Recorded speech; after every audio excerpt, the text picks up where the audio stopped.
Hi students, lesson number 7 में हमने सारी जर्नल एंट्रीज के जो क्वेश्चंस थे वो कर लिए हैं।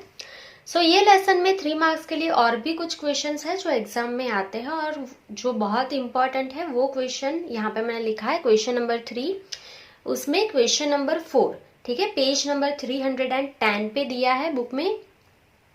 क्वेश्चन नंबर 3 उसका क्वेश्चन नंबर 4 है ये, ठीक है। और ये जो क्वेश्चन है वो कौन सा है, how would you deal with the following balances disclose in the balance sheet at the time of the dissolution of partnership firm, explain, ठीक है। ये जो सारी बैलेंसेस यहाँ पे दी हुई है वो बैलेंस शीट में आपको डिसोल्यूशन के टाइम पे दी हुई होगी, तो आप क्या जर्नल एंट्रीज उसके लिए करेंगे, ठीक है, उसका आपको एक्सप्लेनेशन एंड जर्नल दोनों लिखना है यहाँ पे। आपको पता है कि ये लेसन में और में, ठीक है, 3 मार्क्स के लिए आपको और में क्वेश्चन आता है। तो ये जो एंट्रीज है वो कोई भी 3 हर साल, मोस्टली हर साल ये आती है एग्जाम में, ठीक है। तो ये बहुत अच्छे से आपको समझना है। सिर्फ आपको यहाँ पे 6 जर्नल दी हुई है, उसमें से कोई भी 3 बहुत बार बोर्ड एग्जाम में आ चुकी है और के क्वेश्चन में, ठीक है। तो आप ये अच्छे से समझना। चलिए, सबसे पहले मैंने लिखा है जनरल रिजर्व। तो आपको पता है जनरल रिजर्व हम 4th लेसन से सीखते आ रहे हैं कि अगर डिसॉल्यूशन होगा या किसी भी पार्टनर का एडमिशन होगा, रिटायरमेंट होगा, कुछ भी होगा, तो जनरल रिजर्व का जो पैसा होता है वो पार्टनर का ही होता है, क्योंकि ये एक्यूमुलेटेड प्रॉफिट है, ठीक है। तो यहाँ पे हम एक्सप्लेनेशन में लिखेंगे general reserve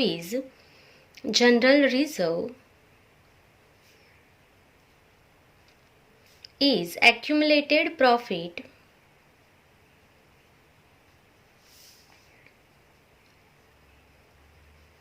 it is closed and transferred to partners capital or current account in their P&L ratio, ठीक है। ये हम 4th लेसन से सीखते आ रहे हैं। 4th लेसन में भी हमने सीखा, 5th लेसन में भी आपने सीखा, 6th लेसन में भी आपने सीखा, 7th लेसन में भी ये सेम ही है, ठीक है। जनरल रिजर्व का जो भी पैसा होता है वो पार्टनर ही लेंगे, ठीक है। पार्टनर के कैपिटल या करंट अकाउंट में जाएगा, कौन से रेशियो में, P&L रेशियो में, ठीक है। चलिए, तो इसकी जर्नल क्या होगी यहाँ पे हम लिख लेंगे। जनरल रिजर्व जो होती है उसकी क्रेडिट बैलेंस होती है, अगर वो क्लोज करना है तो डेबिट कर देंगे, ठीक है। General reserve account debit, general reserve account debit to respective partners capital और करंट अकाउंट। चलिए, ये पहली जर्नल बहुत ही इजी थी। आपको रीजन यहाँ पे एक्सप्लेनेशन लर्न रखना है, आपको लिखना है, ठीक है, क्योंकि ये एक्यूमुलेटेड प्रॉफिट है, इसके लिए ये किसको मिलेगा, पार्टनर को मिल जाएगा, ठीक है। और कौन से रेशियो में, P&L रेशियो में, क्लियर। चलिए, तो ये जो सबसे पहली एंट्री थी वो कंप्लीट हो गई है। अभी बुक में हमें दिया है second one, investment fluctuation fund. तो यहाँ पे हम सेकेंड लिख रहे हैं, investment fluctuation fund.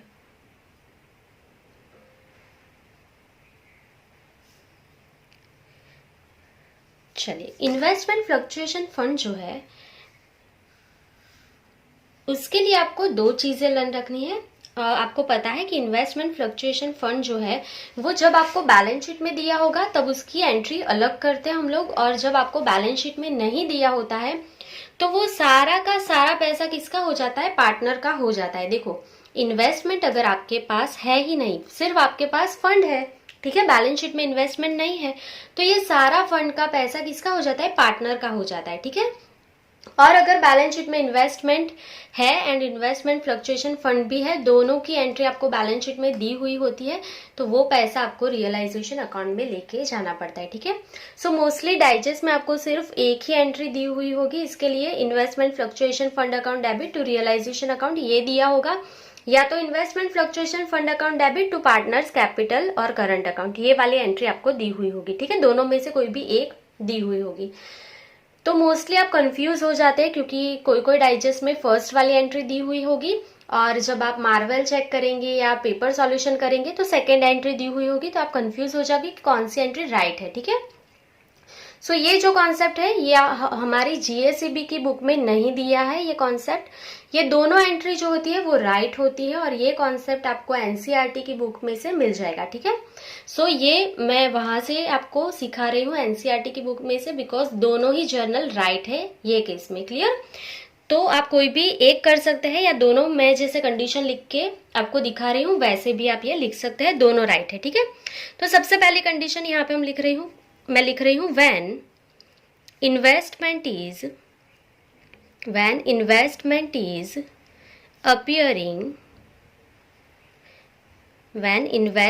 is appearing in the balance sheet, ठीक है। अगर बैलेंस शीट में इन्वेस्टमेंट है तो ये पैसा रियलाइजेशन अकाउंट में चला जाएगा, क्योंकि इन्वेस्टमेंट जो है वो हमारे लिए क्या है, एसेट है, ठीक है। और सारे एसेट्स के अकाउंट हम कहाँ पे लेके जाते हैं, रियलाइजेशन अकाउंट में क्लोज करके लेके जाते हैं। तो इसके लिए इन्वेस्टमेंट फ्लक्चुएशन फंड भी कहाँ पे जाएगा, रियलाइजेशन अकाउंट में जाएगा, क्योंकि ये एसेट के सामने आपने फंड रखा है वैसा हो जाएगा, ठीक है। सो सिंपली क्या करेंगे, फंड है उसको क्लोज करेंगे तो क्रेडिट की जगह पे डेबिट हो जाएगा। So investment fluctuation fund account debit to realisation account. अगर बैलेंस शीट में इन्वेस्टमेंट है तो ये एसेट के सामने हमारा रिजर्व हो जाता है, तो इसके लिए ये क्लोज होके रियलाइजेशन अकाउंट में चला जाएगा, ठीक है।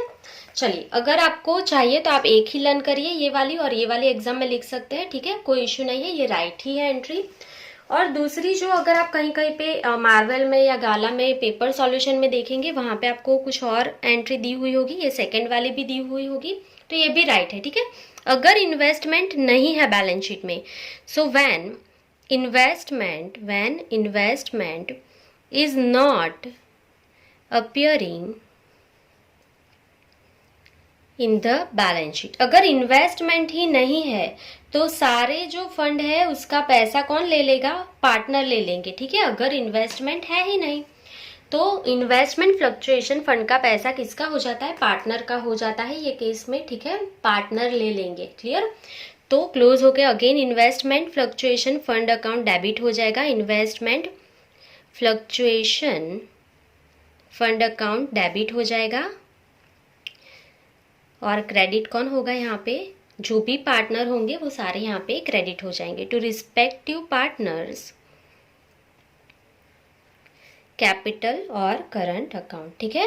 जरूरी नहीं है कि आपको स्कूल में या ट्यूशन में भी यही दोनों जर्नल लिखवाए, कोई एक भी लिखवाएंगे, ठीक है, तो राइट ही है। मैंने दोनों दिखा दिया आपको, दोनों राइट है, आपको जैसे करना है, आप 2 लर्न करेंगे तो भी चलेगा, एक करेंगे तो भी चलेगा, ठीक है। चलिए, सो ये आपकी सेकेंड वन जो थी वो कंप्लीट हो गई है। अभी थर्ड हमें जो दिया है बुक में वो दिया है workman accident compensation fund.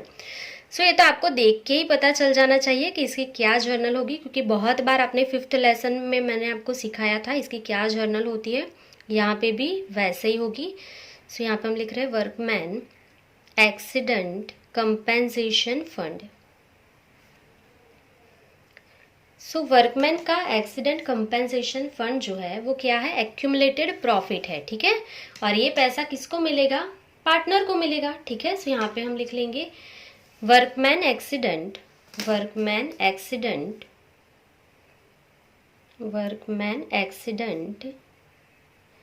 Compensation fund is accumulated profit, ठीक है, ये एक्यूमुलेटेड प्रॉफिट है।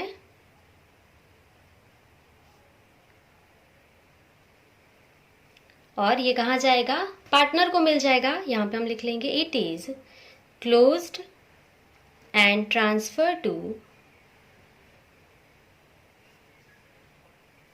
partners capital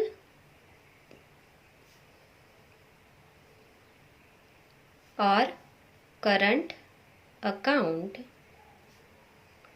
in their P&L ratio। जो भी P&L रेशियो होगा डिसोल्यूशन के टाइम पे, ठीक है, उसमें हम डिस्ट्रीब्यूट कर देंगे पार्टनर को। क्लियर? सो अगेन आपको पता है कि कोई भी रिजर्व होती है उसकी कौन सी बैलेंस होती है, यहाँ पे क्रेडिट, अगर उसे आप क्लोज करेंगे तो क्या हो जाएगा, डेबिट, ठीक है। So workman accident compensation fund account debit, workman accident compensation fund account debit to partners, to respective partners capital और करंट अकाउंट। क्लियर?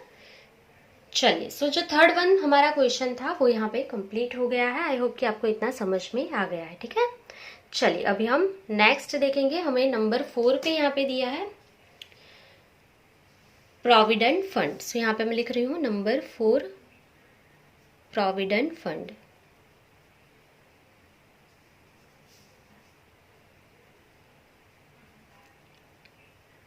चलिए, सो प्रोविडेंट फंड जो है वो आपको पता है। आप कहाँ पे लिखते हैं provident fund? So balance sheet में लायबिलिटीज साइड हम लिखते हैं प्रोविडेंट फंड। तो जो हमारी प्रोविडेंट फंड होती है वो हमारे लिए क्या होता है? लायबिलिटी होता है। ठीक है, सो लायबिलिटी जो है वो हम क्लोज करते हैं और कहाँ पे ट्रांसफर कर देते हैं? सारी लायबिलिटीज को क्लोज करके रियलाइजेशन अकाउंट में ट्रांसफर कर देते हैं। ठीक है, सो प्रोविडेंट फंड का पैसा कभी भी पार्टनर नहीं ले सकता है क्योंकि ये लायबिलिटी है। तो आपको पता है ये कहाँ पे जाएगा? रियलाइजेशन अकाउंट में। ठीक है, सो यहाँ पे हम एक्सप्लेनेशन लिख लेंगे। Provident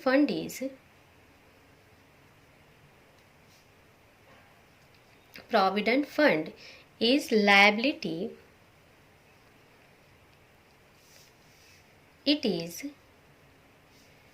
closed and transferred to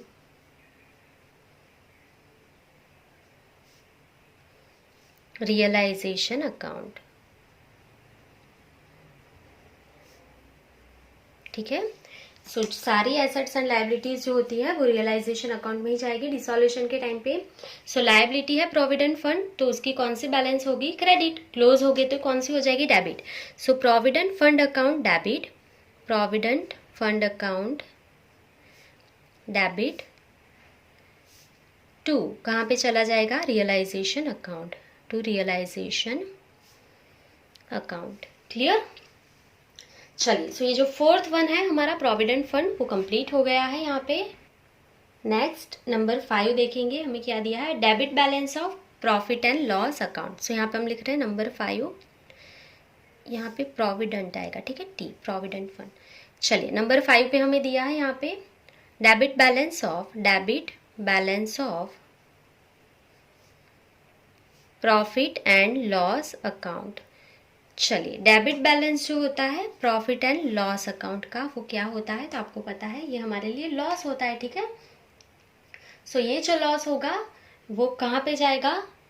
कभी भी रियलाइजेशन में नहीं जाता है। प्रॉफिट हुआ है तो भी पार्टनर का, लॉस हुआ है तो भी पार्टनर का। ठीक है, सो ये कहाँ पे जाएगा? पार्टनर के कैपिटल या करंट अकाउंट में चला जाएगा। सो अगर आप चाहे तो यहाँ पे लिख सकते हैं it is loss and it is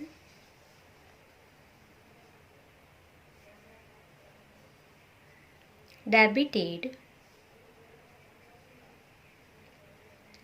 to partners capital or current account in their P&L ratio. ठीक है, आपको पता है डेबिट बैलेंस जो होता है P&L का वो लॉस होता है और लॉस जो होता है वो पार्टनर का होता है। ठीक है, सो ये रियलाइजेशन में नहीं जाएगा। आपको कहाँ पे ट्रांसफर कर देना है? पार्टनर को दे देना है। ठीक है, कैपिटल या करंट अकाउंट में। सो लॉस जो होता है यहाँ पे आप देख सकते हैं डेबिट बैलेंस है, ये क्लोज होगा तो क्रेडिट हो जाएगा। ठीक है, P&L क्रेडिट हो जाएगा। तो डेबिट कौन होगा? जो भी पार्टनर होंगे सारे वो डेबिट हो जाएंगे।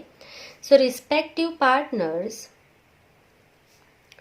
कैपिटल और current account debit to P&L account. ठीक है, to P&L account. P&L account जो है वो क्रेडिट हो जाएगा। अपने लॉस जो है वो पार्टनर को दे दिया यहाँ पे। क्लियर? चलिए, ये भी बहुत इजी था। अभी लास्ट में आपको दिया है डेप्रिसिएशन फंड। सो यहाँ पे हम लिख रहे हैं नंबर 6 डेप्रिसिएशन फंड।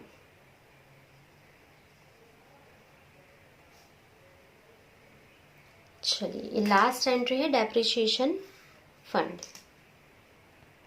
सो डेप्रिसिएशन फंड जो होता है वो एसेट पे रिजर्व होता है, ठीक है। एसेट पे हम डेप्रिसिएशन कैलकुलेट करते हैं।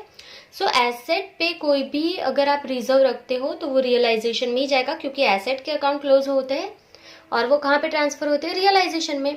तो डेप्रिसिएशन फंड भी कहाँ पे जाएगा, रियलाइजेशन अकाउंट में जाएगा, क्योंकि आपको पता है ये एक्यूमुलेटेड रिजर्व नहीं है, ये कभी भी पार्टनर नहीं ले सकते हैं, ठीक है।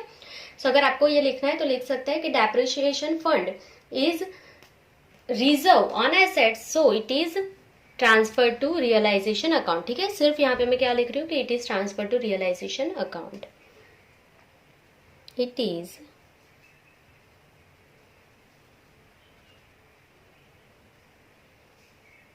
Transfer to realisation account.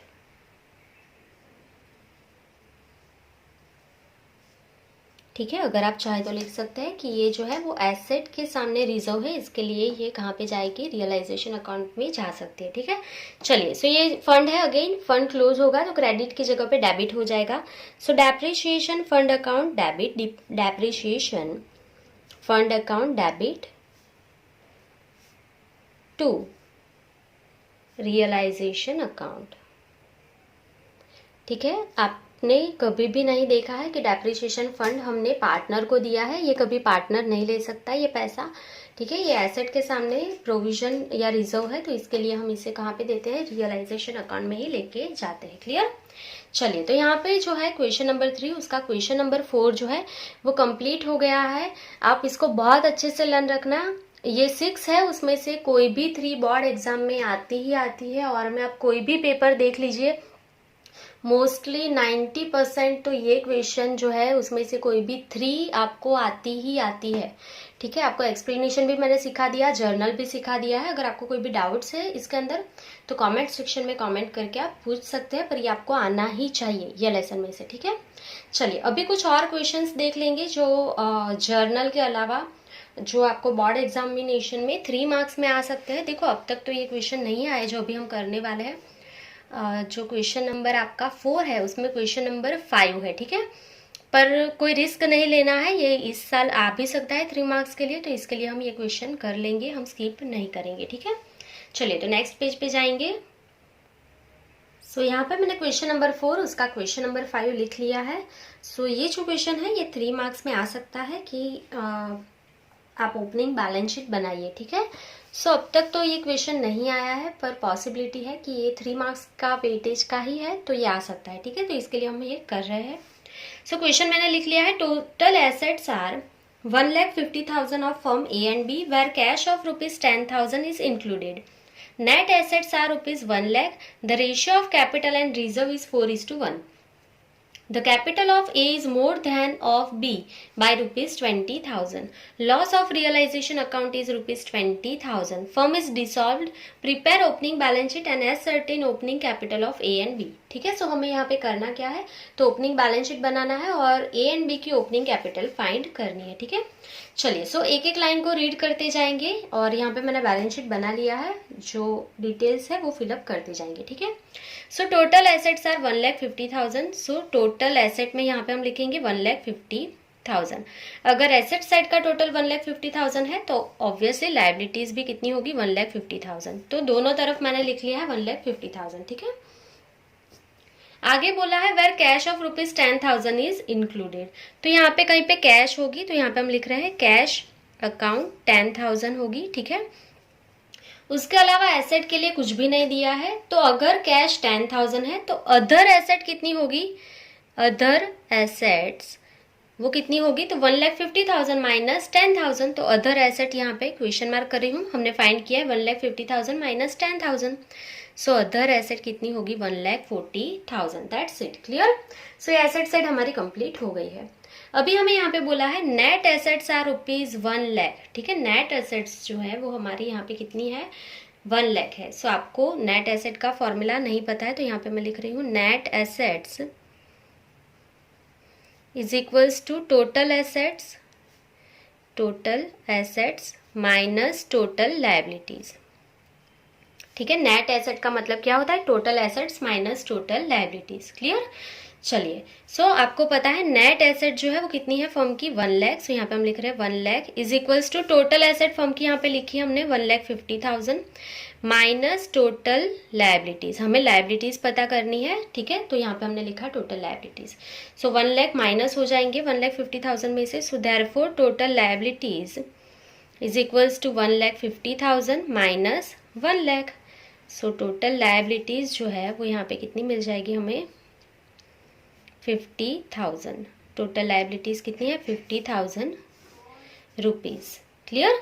चलिए, सो आप सोचेंगे कि ये कहाँ पे लिखे, तो यहाँ पे देखेंगे आपको बोला है कैपिटल एंड रिजर्व का रेशियो 4:1 है। तो यहाँ पे दो पार्टनर है, उनकी कैपिटल जो है वो हमें पता नहीं है। सो यहाँ पे हम लिख रहे हैं capital of A and B, जो हमें पता नहीं है, हमें फाइंड करनी है। ठीक है, उसके बाद यहाँ पे रिजर्व होगी जो हमें पता नहीं है, तो उसके लिए भी हम जगह छोड़ देंगे।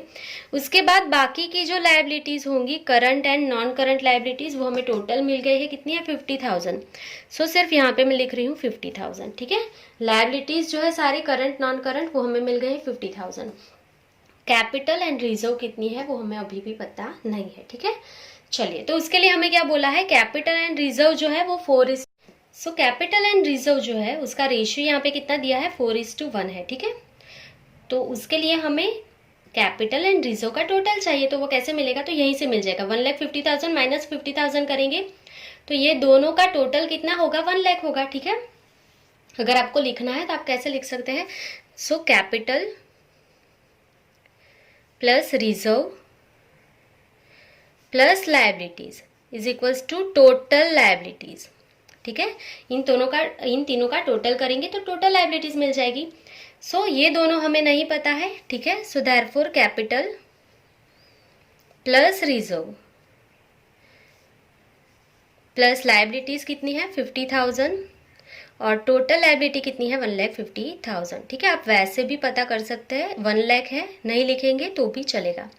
सो कैपिटल प्लस रिजर्व जो है 1,50,000 माइनस 50,000 कितनी आ जाएगी, 1 लाख। सो सिंपली यहाँ पे हमें 1 लाख जो है उसको डिस्ट्रीब्यूट करना है 4:1 में। ठीक है, तो पहले कौन है यहाँ पे, तो यहाँ पे लिखा है कैपिटल एंड रिजर्व। सो यहाँ पे हम लिख रहे हैं कैपिटल एंड रिजर्व 4:1, टोटल कितना हो जाएगा, 5। ठीक है, so 1 lakh divide by 5 into 4 is equals to, so यहाँ पे कितना आ जाएगा, 80,000 एंड 1 लाख इंटू 1/5, मतलब आंसर कितना आ जाएगा यहाँ पे, 20,000। सो कैपिटल एंड रिजर्व हमें यहाँ पे मिल गई है। ठीक है, सो यहाँ पे हम रिजर्व में लिख लेंगे 20,000 और कैपिटल में आउटर कॉलम में लिख लेंगे 80,000। सो सम हमारा यहीं पे खत्म हो जाता, पर आगे हमें ए एंड बी की इंडिविजुअल कैपिटल भी फाइंड करनी है। ठीक है, तो वो कैसे करेंगे, तो उसके लिए हमें क्या बोला है, capital of A is more than of B by 20,000। ठीक है, A की कैपिटल ज्यादा है किससे, B से। ठीक है, आपको क्वेश्चन क्या पूछना है, किससे ज्यादा है, तो B से ज्यादा है, तो हमें किसकी कैपिटल एज्यूम करनी है, B की। ठीक है, सो सपोज कैपिटल ऑफ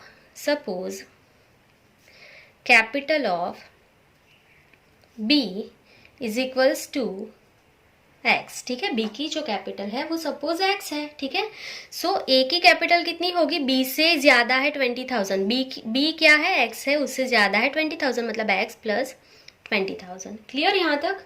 चलिए, अभी आपको पता है टोटल कैपिटल जो होती है, total capital is equals to A की जो कैपिटल है उसमें हम बी की कैपिटल ऐड करेंगे। सो टोटल कैपिटल कैसे बनेगी, A's capital plus B's capital. So total capital हमें यहाँ पे पता है 80,000। So 80,000 is equals to A's capital, A यहाँ पे क्या है, X plus 20,000 plus B's capital, B क्या है, बी की कैपिटल एक्स है। सो देयरफॉर 80,000, ये 20,000 हम ऑपोजिट साइड लाएंगे, माइनस हो जाएगा, minus 20,000 is equals to 2x। Therefore 60,000 upon 2 is equals to x. Therefore x is equals to 1000, ठीक है। सो x जो है उसकी कैपिटल 30,000 है और x कौन है, b। सो यहाँ पे आप लिख सकते हैं b इज कैपिटल।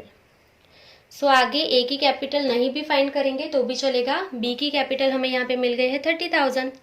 सो 30,000 यहाँ पे टोटल 80,000 है, माइनस 30,000 करेंगे तो यहाँ पे कितनी आ जाएगी 50,000।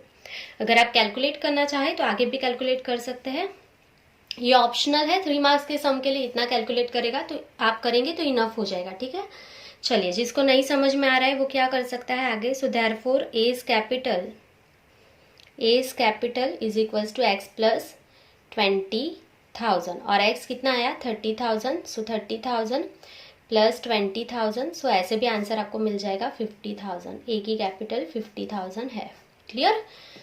चलिए, सो यहाँ पे आपका 3 मार्क्स का सम जो है वो कंप्लीट हो गया है। फाइनल आंसर लिख सकते हैं therefore opening capital of A and B is 50,000 and 30,000 respectively. 50,000 and 30,000 respectively. That's it. Clear? सो ये जो है आपका क्वेश्चन नंबर 4 में क्वेश्चन नंबर 5 जो है वो कंप्लीट हो गया है, ठीक है। आपकी अगर टेक्स्ट बुक पुरानी है, ठीक है, तो उसके अंदर ये जो है क्वेश्चन वो क्वेश्चन नंबर 6 होगा, तो आप वो देख लीजिएगा। और आज का जो आपका होमवर्क है वो क्वेश्चन नंबर 5 में जो लास्ट क्वेश्चन है क्वेश्चन नंबर 7, ठीक है। मेरी बुक में क्वेश्चन नंबर 7 है, आपकी बुक में क्वेश्चन नंबर 8 होगा, तो आपको वो कैलकुलेट कर लेना है। और ये मैंने आपको सिखा ही दिया है पहले से। सो थोड़ा मैं हिंट आपको दे देती हूँ। Total asset of firm at the time of dissolution is ₹2 lakh, ठीक है।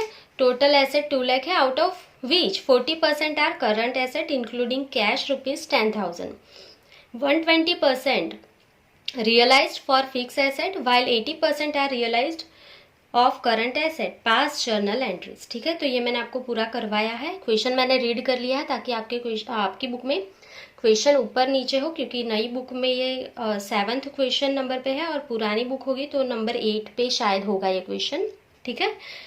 तो ये आपको सॉल्व कर लेना है। अगर आपसे नहीं होता है तो आप मुझे कमेंट कर देना, ये मैं आपको सिखा दूंगी। पर ये इजी है, आपसे हो ही जाएगा। मैंने आपको इलस्ट्रेशन में भी ये सिखाया है और क्वेश्चन नंबर 5 में भी हमने शायद ये क्वेश्चन किया था, तो आप वो देख लेना। क्वेश्चन नंबर 5 में थर्ड जर्नल जो की थी हमने वो ऐसी ही थी, ठीक है। सो आप ये कर लेना और आपको नहीं समझ में आए तो आप कमेंट कर सकते हैं, ठीक है। सो मोस्टली 7th लेसन में जितने भी 3 मार्क्स के सम थे वो यहाँ पे कंप्लीट हो गए हैं। आई होप कि आपको पूरा लेसन समझ में आ गया है। सो आज के लिए बस इतना ही। Thank you for watching.